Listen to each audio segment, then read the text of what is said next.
We first made contact with EDHEC about 8 years ago when it became clear that we had a shared philosophy on DC investment.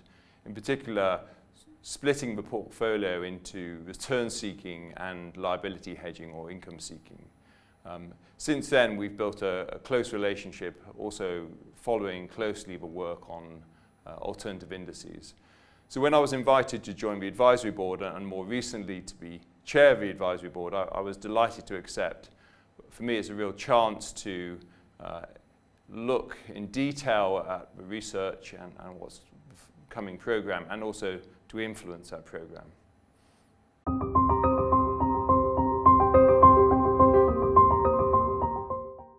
So the key issue in the UK at the moment is freedom and choice, which is basically giving people the opportunity to do pretty well whatever they want with their retirement pots.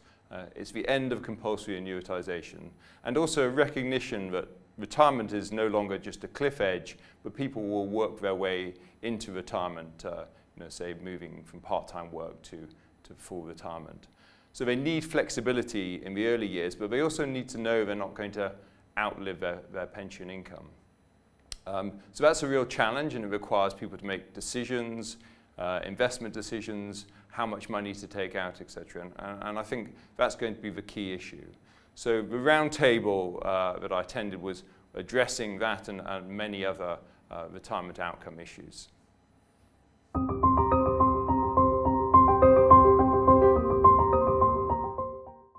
So it's pretty clear that freedom and choice is changing the retirement market, and as a response to that, we developed what we call our retirement income blueprint, which is basically a product concept designed to help people through retirement delivering a sustainable income, and it combines investment growth in the early years with longevity protection towards the end of their retirement.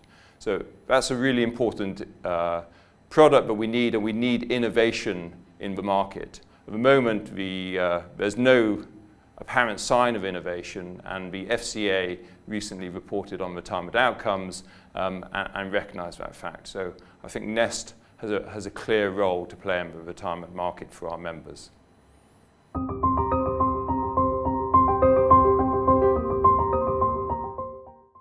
So I think EDHEC-Risk has a real role to play. We really value academic research and its input on investment, and the philosophy at EDHEC has been to ensure that research is practical and can be used in the investment process. So I think further work on mass customization would be helpful, and thinking more about the balance between growth, return-seeking portfolios and liability-driven portfolios. More generally, we think there's further work to do on ESG. We've done a lot of work ourselves on climate-aware investing, and I think EDHEC-Risk could contribute to that debate.